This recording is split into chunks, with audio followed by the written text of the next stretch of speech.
نحمده ونصلي على رسوله الكريم أما بعد أعوذ بالله من الشيطان الرجيم بسم الله الرحمن الرحيم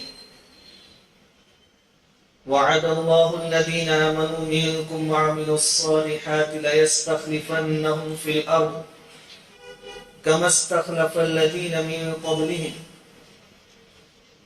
وَلَيُمَكِّنَنَّ لَهُمْ دِينَهُمُ الَّذِي ارْتَضَىٰ لَهُمْ وَلَيُبَدِّلَنَّهُم مِّن بَعْدِ خَوْفِهِمْ أَمْنًا يَعْبُدُونَنِي لَا يُشْرِكُونَ بِي شَيْئًا وَمَن كَفَرَ بَعْدَ ذَلِكَ فَأُولَٰئِكَ هُمُ الْفَاسِقُونَ صدق اللہ العظیم۔ بزرگوں اور پیارے بھائیوں، اللہ رب العزت کا بڑا کرم، بڑا احسان ہے کہ اللہ تعالیٰ نے ہم سب کو ایمان کی دولت سے نوازا ہے۔ انسان کے نزدیک جس چیز کی ویلیو ہوتی ہے، قدر ہوتی ہے، عزت ہوتی ہے، انسان اس کا تذکرہ بار بار کرتا ہے۔ اس کی مجلسوں میں، اس کی گفتگو میں وہی چیز بار بار آئے۔ صحابہ کرام رضوان اللہ تعالی علیہم اجمعین کے نزدیک سب سے زیادہ عزت والی چیزیں کوئی تھی تو وہ دینی چیزیں ہیں۔ دین کے ذریعے ان کو جو عزت حاصل ہوئی، اس کا چرچا، اس کی باتیں، اس کی بحث صحابہ کرام بار بار کیا کرتے تھے۔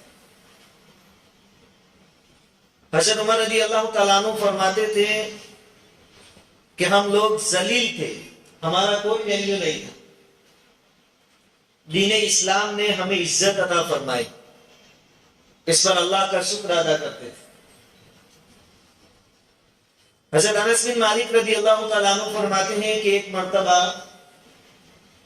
مدینہ کے جو بڑے دو قبیلے تھے، اوس اور خزرج، ان دونوں قبیلوں کے کچھ لوگ بیٹھے ہوئے باتیں کر رہے تھے۔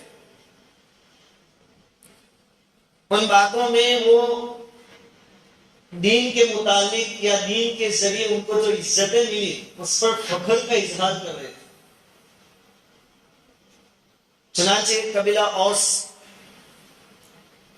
اس کے جو آدمی تھے یعنی صحابہ تھے، انہوں نے کہا کہ ہم میں ایسے لوگ بھی ہیں، ایسے صحابہ بھی پیدا ہوئے جن کی موت پر اللہ کا عرش کانپ اٹھا، اللہ کے عرش میں کپ کپی طاری ہو گئی، لرزہ طاری ہو گئے۔ ہمارے اندر ایسے لوگ پیدا ہوئے۔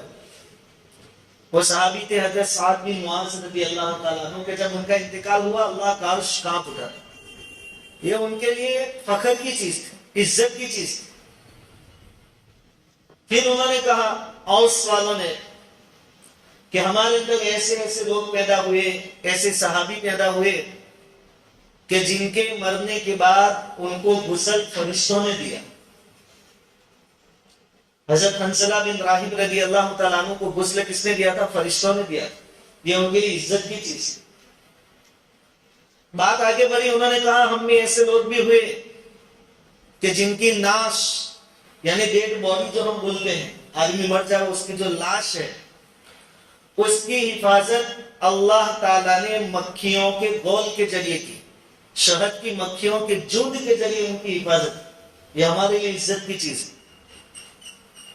یہ واقعہ حکایت صحابہ میں ہم سنتے ہیں اور پڑھتے ہیں کہ حضرت عاصم بن زید رضی اللہ تعالیٰ عنہ، حضرت عاصم بن ثابت رضی اللہ تعالیٰ عنہ، دشمنوں کی طرف سے آفر تھی کہ ان کا سر کاٹ کر لایا جائے اور ان کی کھوپڑی میں شراب پیے۔ انہوں نے یہ بات سن لی تھی، حضرت عاصم بن ثابت رضی اللہ تعالیٰ عنہ، انہوں نے شہادت سے پہلے اللہ تعالیٰ سے دعا کی تھی کہ اللہ ان کے ارادے بڑے خطرناک ہیں، مجھے تیرے راستے میں شہادت چاہیے، لیکن میرے شہید ہو جانے کے بعد میری ناش کی بے حرمتی سے بچانا۔ جب یہ شہید ہو گئے اور دشمن آئے کہ ان کا سر کاٹ کر لے جاؤ، جس نے انعام کا اظہار کیا تھا، اعلان کیا تھا، اس کے پاس اللہ تعالیٰ نے ان کی ناش کی حفاظت کے لیے شہد کی مکھیوں کا ایک جھنڈ بھیج دیا۔ یہ لوگ انتظار میں رہے کہ رات ہوگی، اندھیرا چھائے گا تو مکھیاں چلی جائے گی، لیکن شہد کی مکھیاں برابر وہاں رہی، اور پھر شام ہوتے ہوتے اندھیرا ہوتے ہوتے اتنی تیز بارش ہوئی کہ حضرت عاصم بن ثابت رضی اللہ تعالیٰ عنہ کی نعش کو بہا کر لے گئے. یعنی ان کی نعش کی حفاظت اللہ تعالیٰ نے اس طریقے سے. یہ قبیلہ اوس کے نزدیک فخر کی چیز. اب باری تھی خزرج والوں کی، یہ بھی مدینہ کا ایک قبیلہ تھا، انصار کا قبیلہ تھا. انہوں نے بھی فخر کے طور پر کہا، عزت کے طور پر کہا کہ ہمارے نزدیک عزت کی چیز یہ ہے کہ اللہ تعالیٰ نے ہمارے اندر 4 ایسے صحابی پیدا فرمائے جو حضور صلی اللہ علیہ وسلم کے زمانے میں حضور کی موجودگی میں حافظ قرآن بن گئے. یہ ہمارے نزدیک فخر کی چیز ہے. حضرت معاذ بن جبل، حضرت زید بن ثابت، حضرت ابو سید، حضرت ابی بن کعب، یہ 4 صحابہ حضور کی موجودگی میں حافظ قرآن. تو ان کا جو خاندان تھا وہ کہتے ہیں کہ ہمارے لیے فخر کی چیز ہے، عزت کی چیز ہے. تو صحابہ کرام ایسی دینی چیزوں پر فخر کرتے تھے، دینی چیزوں کو اپنے لیے عزت اور اعزاز سمجھتے تھے. اور ہم مال جمع کرنے میں فخر کرتے ہیں، اولاد کی کثرت پر فخر کرتے ہیں، طاقت کی زیادتی پر فخر کرتے ہیں، کیونکہ ہمارے نزدیک دنیا ہی سب کچھ. حالانکہ یہ دنیا کچھ بھی نہیں. ایک حکایت جس میں سبق ہے ہمارے لیے میں آپ کو سناؤں. ایک آدمی بہت مالدار تھا، بہت جائیداد اللہ تعالیٰ نے اس کو دے رکھی تھی، گاڑی بنگلہ سب کچھ تھا. وہ بیمار ہوا، اس کو محسوس ہوا کہ میری موت کا وقت قریب آ گیا. اس کا ایک ہی لڑکا تھا. اس نے اپنے لڑکے کو بلایا اور کہا کہ اب میرا اس دنیا سے جانے کا وقت معلوم ہوتا ہے، میری ایک وصیت ہے، میرے مر جانے کے بعد وہ وصیت تم پوری کر دینا. بیٹے نے کہا ٹھیک ہے سنائیے. باپ نے کہا کہ میری وصیت یہ ہے کہ جب میں مر جاؤں اور مجھے غسل دیا جائے، اس کے بعد کفن پہنایا جائے، تو کفن پہنانے سے پہلے میرے پیروں میں یہ میرے جو موزے ہیں پرانے پھٹے پرانے میلے وہ پہنائے جائیں، اور یہ موزوں کے ساتھ مجھے قبر میں رکھا جائے. بس اتنی میری وصیت ہے. بیٹے نے کہا کہ اس میں کون سی بڑی بات ہے، موزے ہی تو پہنا دیں گے. پھر اس آدمی کا انتقال ہو گیا. اب غسل دیتے وقت بچے کو باپ کی وصیت یاد آئی. بچے کا تعلق دینداری کے ساتھ تھا. اس نے مناسب سمجھا کہ کسی مولانا سے، امام صاحب سے مسئلہ پوچھ لے کہ کفن کے کپڑوں کے علاوہ بھی کوئی کپڑا قبر میں جا سکتا ہے، موزے پہنا سکتا ہوں، وصیت پوری کر سکتا ہوں. امام صاحب نے کہا کہ نہیں، یہ وصیت پوری نہیں ہو سکتی، کیونکہ شریعت کا حکم یہ ہے کہ کفن کے 3 کپڑوں کے علاوہ کوئی چوتھا کپڑا اندر جائے گا. کہا کہ ابا کی وصیت تھی. بچے نے بہت اصرار کیا تو امام صاحب نے کہا کہ میں دوسرے علماء سے، مفتیوں سے مشورہ کر کے تجھے بتاتا. شہر کے علماء جمع ہوئے. علماء میں آپس میں اختلاف بھی ہوا کہ کیا کرنا چاہیے، اجازت دے یا نہ دے. اب یہ بحث چل رہی تھی کہ ایک آدمی آیا اور پوچھا کہ جو مر گئے اس کا بیٹا کہاں ہے. اس بیٹے نے کہا کہ میں یہاں موجود ہوں. کہا کہ آپ کے ابا نے ایک پرچی، ایک چٹھی آپ کے نام کی دی تھی، یہ لے لو. جب اس پرچی کو کھولا تو اس میں لکھا ہوا تھا کہ بیٹے دیکھ لے، اتنے سارے مکانات، اتنی زیادہ جائیداد، اتنی گاڑیاں، پیسہ میرے پاس سب کچھ ہے، لیکن قبر میں پھٹے پرانے موزے بھی آ سکتے ہیں نہیں. یہ دنیا کی حقیقت ہے. اس لیے تیرے حصے میں جو کچھ آیا میرا چھوڑا ہوا، اس کو اللہ کے راستے میں خرچ کرنا، اچھے کاموں میں استعمال کرنا. دنیا سے کوئی چیز قبر میں سوائے اعمال کے جانے والی. تو صحابہ کرام کی نظر میں دین یہی عزت کی چیز ہے. واقعتاً کوئی چیز جو اللہ رب العزت سے بار بار مانگنی چاہیے وہ ایمان اور اسلام کی سلامتی ہے. ابراہیم علیہ السلام اور آپ کے بیٹے حضرت اسماعیل علیہ السلام نے اللہ کے حکم سے خانہ کعبہ کی تعمیر فرمائی، کعبۃ اللہ بنایا، یعنی اللہ کا گھر بنایا. اب جب نیکی کا کام کیا جاتا ہے اس کے بعد جو دعائیں مانگی جاتی ہیں وہ قبول ہوتی ہیں. اب ابراہیم علیہ السلام کے پاس جب مانگنے کا موقع آیا تو ابراہیم علیہ السلام نے دنیا نہیں مانگی،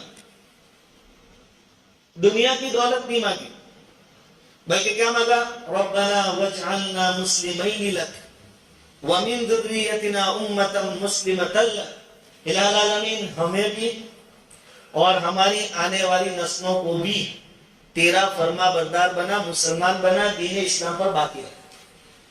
تو واقعتاً کوئی چیز ہے جو مانگی جائے وہ دین اسلام کی سلامت، واقعتاً کوئی چیز جس کی انسان کو دنیا سے رخصت ہوتے وقت فکر ہونی چاہیے، یا جس کی انسان دنیا سے جاتے وقت وصیت کرے، وہ ہے ایمان اور اسلام کی سلامت۔ جاتے وقت ٹینشن یہ تو رہتا ہے کہ میری چھوٹی ہوئی جائیداد کا اولاد کیا کرے گی، وہ تو جو کرنا ہے کرے گی، مرنے والے کا تو کوئی اختیار اس میں رہے گا نہیں۔ لیکن اصل فکر کی چیز وہ ہے جو حضرت یعقوب علیہ السلام نے اپنے بیٹوں کو جمع کر کے موت کے وقت پوچھی تھی۔ اصل وصیت کرنے کے قابل وہ چیز ہے جس کی وصیت یعقوب علیہ السلام نے اپنے اولاد سے کی تھی۔ ام کنتم شہداء اذ حضر یعقوب الموت، کہ بیٹوں میں جا رہا ہوں دنیا سے، مجھے اتنا اطمینان دلا دو کہ میرے جانے کے بعد تم عبادت کس کی کرو، میری ملکت کا کیا کرو گے، اس کا کوئی سوال نہیں، اس کا کوئی ٹینشن نہیں یعقوب علیہ السلام، بس مجھے اتنا اطمینان دلا دو کہ تم اللہ کی عبادت کرو۔ یعقوب علیہ السلام خود نبی ہیں، آپ کے ابا حضرت اسحاق علیہ السلام وہ بھی نبی ہیں، آپ کے چچا حضرت اسماعیل علیہ السلام وہ بھی نبی ہیں، یعقوب علیہ السلام کے دادا ابراہیم علیہ السلام وہ بھی نبی ہیں، اور یعقوب علیہ السلام کے اولاد میں یوسف علیہ السلام نبی ہیں۔ تو جن کی رگوں میں نبیوں کا خون دوڑتا ہے، جس گھرانے میں جبرائیل علیہ السلام وحی لے کر کئی نسلوں تک آتے رہے، ظاہری بات ہے کہ اس گھر کے اندر دینی ماحول ہی ہوگا۔ وہاں کے اولاد نے دیکھا کیا ہوگا؟ وحی کو نازل ہوتے ہوئے دیکھا ہوگا، اپنے ماں باپ کو اللہ کی عبادت کرتے ہوئے دیکھا ہوگا، راتوں کو اللہ کے سامنے اٹھ کر روتے اور گڑگڑاتے ہوئے دیکھا ہوگا۔ اس گھر میں حکومت کس کی چلتی ہوگی؟ اللہ رب العزت کی، کیونکہ نبیوں کا خاندان ہے، نبیوں کا گھرانہ ہے۔ تو کیا وہاں شرک آ سکتا ہے؟ نہیں آ سکتا۔ ہمارا حال بھی یہی ہے کہ ہم مان لو کہ ایک دو ساتھی تبلیغ میں لگے ہیں، یا ایک دو ساتھی کوئی گھر میں عالم ہے، بیٹا کا امام ہے، تو آدمی مطمئن رہتا ہے کہ ہمارے گھر میں کوئی پریشانی والی بات، سب دیندار۔ یا نبیوں کا گھرانہ، جن کی رگوں میں نبیوں کا خون بہ رہا ہے، لیکن ان کی آخری فکر ہے تو کون سی ہے؟ ما تعبدون من بعدی۔ تو واقعتاً کسی چیز کی فکر کرنی چاہیے تو وہ ایمان ہے اور اسلام کی سلامتی۔ اور اب تک دنیا میں جتنی کامیابیاں ملی اور جن کو بھی ملی، ایمان کی بدولت ہی ملی، اور آگے جن کو ملے گی ایمان کی بدولت ہی ملے، ہمیشہ کی کامیابی۔ میں نے سورہ نور کی ایک آیت آپ کے سامنے شروع میں پڑھی، اللہ رب العزت نے ایمان اور اچھے اعمال پر 3 چیزوں کا وعدہ فرمایا ہے اس آیت کے اندر۔ سورہ نور کی آیت، وعد اللہ الذین آمنوا منکم وعملوا الصالحات لَيَسْتَخْلِفَنَّهُمْ فِي الْأَرْضِ كَمَا اسْتَخْلَفَ الَّذِينَ مِنْ قَبْلِهِمْ۔ پہلا وعدہ اللہ تعالیٰ کا یہ ہے کہ جو کوئی ایمان لائے گا، اچھے اعمال کرے گا، ہم زمین کی خلافت اور حکومت ان کو دے دیں گے، زمین کی کیپٹنسی ہم ان کے حوالے کر دیں گے، اسٹیئرنگ ان کے حوالے کر دیں گے۔ کون سی شرط؟ الذین آمنوا وعملوا الصالحات، ایمان ہو، اچھے عمل ہو، خلافت ملے گی۔ اور اللہ تعالیٰ اپنی بات کو ثابت کرنے کے لیے کہتے ہیں کہ یہ کام پہلے بھی ہو چکا ہے، کَمَا اسْتَخْلَفَ الَّذِينَ مِنْ قَبْلِهِمْ۔ ایسا نہیں ہے کہ کوئی انوکھا وعدہ ہے جو پہلے پورا نہیں کیا گیا، پہلے بھی ہو چکا ہے۔ موسیٰ علیہ السلام اور آپ کے ماننے والے کمزور تھے، کم تھے، اور فرعون اور فرعونی بہت زیادہ تھے، طاقتور تھے، لیکن ایمان کی برکت سے اللہ رب العزت نے فرعون اور فرعونی کو غرق کر دیا، اور خلافت، مصر کی حکومت، مصر کا تاج کن کو دیا؟ بنی اسرائیل کو دے دیا۔ اللہ تعالیٰ فرماتے ہیں پہلے ایسا ہو چکا ہے۔ ایک وعدہ ہے، زمین کی خلافت، حکومت تمہیں ملے گی۔ وَلَيُمَكِّنَنَّ لَهُمْ دِينَهُمُ الَّذِي ارْتَضَىٰ لَهُمْ، اور اگر تم ایمان پر جمے رہو گے، اچھے اعمال کرو گے، تو تمہارے لیے اللہ نے جس دین کو پسند کیا ہے، یعنی دین اسلام، اللہ تعالیٰ دین اسلام کو غلبہ عطا فرمائے، پوری دنیا میں اسلام کا بول بالا ہوگا۔ اس کا دار و مدار کس پر ہے؟ ہمارے مومن بنے رہنے پر اور ہمارے اعمال صالحہ پر جمے رہنے پر۔ کیونکہ اللہ تعالیٰ نے دوسری جگہ بھی ارشاد فرمایا کتب اللہ لا غالبن انا ورسلی، کہ غالب تو ہمیشہ میں اور میرے رسول ہی رہیں گے۔ تو اللہ غالب، اس کے رسول غالب، اس کا دین غالب ہمیشہ رہے گا۔ اور حضور صلی اللہ علیہ وسلم کا بھی ارشاد ہے کہ ایک وقت ضرور آئے گا کہ ہر کچے پکے مکان میں کلمہ داخل ہو کر رہے گا، اگر لوگ خوشی سے قبول کریں تو ٹھیک، ورنہ مجبوراً ذلیل ہو کر بھی اس کو قبول کرنا پڑے۔ لیکن شرط کیا؟ الذین آمنوا وعملوا الصالحات، تم مومن بنے رہو اور اعمال صالحہ پر جمے رہو، اچھے کاموں پر جمے رہو، تو یہ بھی ہو کر رہے گا، اللہ کا دین غالب ہو کر رہے گا۔ اور اللہ تعالیٰ نے تیسرا وعدہ اس آیت کریمہ میں فرمایا کہ تم جو بھی خوف کی حالت میں ہو، اطمینان نہیں ہے، چونکہ جب یہ آیت نازل ہوئی اس وقت، یہ تو مدینہ میں نازل ہوئی، حضور صلی اللہ علیہ وسلم نے اپنی نبوت کا جب اعلان فرمایا، جبکہ آپ کی عمر مبارک 40 سال کی تھی، اس کے بعد 13 سال آپ مکہ میں رہے، تو 13 سال مکی زندگی پوری بے اطمینانی کے ساتھ گزری، ظلم و ستم برداشت کرتے ہوئے گزری، اور پھر آپ مدینہ تشریف لے کے ہجرت فرما کر، تو وہاں بھی کوئی سال ایسا خالی نہیں جاتا تھا جس میں جنگ نہ ہوئی ہو یا جنگ کا ماحول قائم نہ ہوا۔ سن ہجری 2 میں غزوہ بدر، پھر غزوہ احد، پھر غزوہ احزاب، صلح حدیبیہ، فتح مکہ، یہاں تک کہ پوری زندگی بے اطمینانی کے ساتھ گزرتی تھی، جان مال کا خطرہ رہتا تھا۔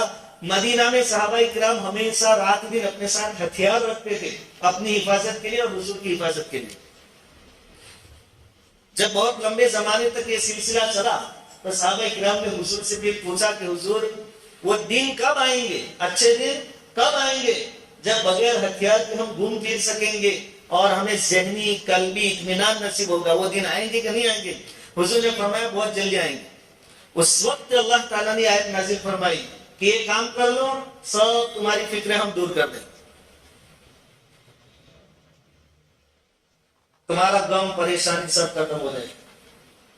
چنانچہ ایک روایت میں آتا ہے، ایک صحابی ہے حضرت علی بن حاتم، حاتم تائی بہت سخی آدمی تھے، مشہور ہیں ان کے واقعات، ان کے بیٹے ہیں حضرت علی رضی اللہ تعالیٰ عنہ۔ وہ پہلے عیسائی تھے، پھر مسلمان ہو کر حضور کی خدمت میں آئے۔ حضور صلی اللہ علیہ وسلم نے ایک مرتبہ ان سے فرمایا کہ علی، تم نے ہیرا شہر کا نام سنا ہے؟ ہیرا۔ حضرت علی رضی اللہ تعالیٰ نے فرمایا کہ حضور نام تو سنا ہے، ابھی دیکھا نہیں ہے شہر کو۔ حضور نے فرمایا کہ علی، وہ وقت آنے والا ہے کہ ہیرا سے ایک عورت تنہا چلے گی، زیورات پہن کر، اسے نہ چوروں کا خوف ہوگا، نہ ڈاکوؤں کا ڈر ہوگا، نہ اپنی جان کا کوئی خطرہ ہوگا، نہ اپنی عزت کا کوئی خطرہ ہوگا۔ اللہ تعالیٰ ایسا اطمینان والا ماحول قائم کریں گے۔ ایک وعدہ یہ۔ دوسرا وعدہ یہ کیا کہ کیسر و کسرا، یعنی حضور کے زمانے میں 2 سپر پاور طاقتیں تھی، ایک رومن امپائر روم اور دوسرا ایران۔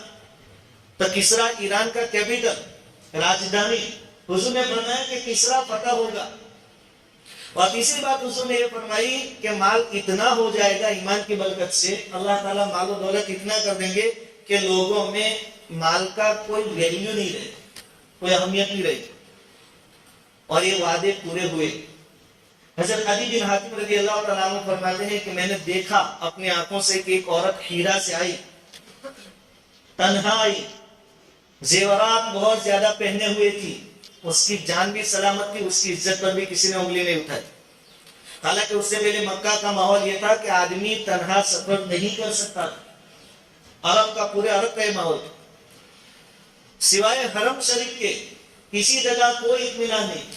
اولم یروا انا جعلنا حرما آمنا ویتخطف الناس من حولهم، حرم کے باہر سے لوگوں کو اچک لیا جاتا تھا، ان کی مال دولت لوٹ لی جائے۔ لیکن حضرت علی بن حاتم فرماتے کہ اپنی آنکھوں سے دیکھا کہ اللہ کا وعدہ حضور نے جو اپنی زبان سے بیان فرمایا تھا پورا ہو۔ پھر حضرت علی بن حاتم فرماتے ہیں کہ کسرا کا جو وعدہ تھا، کسرا فتح ہوگا، کہتے ہیں کہ وہ لڑائی میں میں خود شریک تھا، میں نے اپنی آنکھوں سے دیکھا کہ کسرا کیسے شکست کھا گیا۔ اور تیسرا وعدہ تو حضور نے فرمایا تھا کہ مال کا کوئی ویلیو نہیں رہے گا۔ ایک روایت میں آیا ہے کہ جو کسرا فتح ہوا، ایران فتح ہوا، وہ کن کے ہاتھوں؟ حضرت سعد بن ابی وقاص رضی اللہ تعالیٰ عنہ کے ہاتھوں، وہ امیر تھے۔ فتح کرنے کے بعد وہ بیٹھے ہوئے تھے، سعد بن ابی وقاص رضی اللہ تعالیٰ عنہ۔ ایک آدمی ان کے پاس آیا اور اس کو راستے میں سے کوئی پارسل ملا تھا، کوئی چیز ملی تھی۔ اس نے آ کر کہا کہ امیر المومنین، راستے میں سے ایک چیز ملی ہے، یہ امانت کے طور پر میں آپ کو دے رہا ہوں، آپ اس کو ٹھکانے لگائیں۔ انہوں نے سعد بن ابی وقاص رضی اللہ تعالیٰ عنہ جب پارسل کھولا، وہ چیز کھولی تو اس کے اندر کیا تھا؟ کسرا کا تاج تھا، جو کروڑوں روپیوں کی مالیت کا تھا، اتنا قیمتی، ہیرے جڑے ہوئے تھے اس میں۔ حضرت سعد بن ابی وقاص رضی اللہ تعالیٰ عنہ نے اس آدمی سے پوچھا کہ تمہارا نام کیا ہے؟ اتنی قیمتی چیز تم نے امانت میں خیانت نہیں کی اور مجھ تک پہنچا دی۔ آج کا موبائل بھی گم ہو جائے تو پھر انا للہ دبا کے پڑھنی پڑتی ہے، بہت زور لگاوے قسمت تو ہی واپس ملے، نہیں تو نہیں۔ یہ تو کروڑوں کا کسرا کا تاج، کوہ نور سے زیادہ قیمتی۔ پوچھا تمہارا نام؟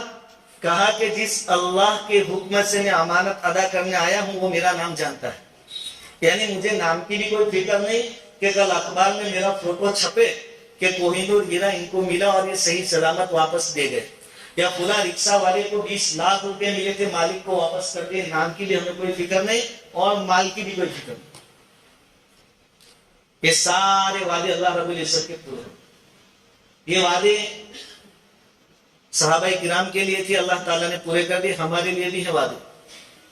اللہ تعالیٰ نے فرمایا ہے وَأَنْتُمُ الْأَعْلَوْنَ إِن كُنتُم مُؤْمِنِينَ، صحیح معنی میں مومن بن کر رہو گے تو غالب تم گے۔ خوف کو امن میں اللہ تعالیٰ بدل لیں گے، ساری پریشانیاں ختم کر دیں گے، صرف ایک شرط، ایمان پر جگہ رہو۔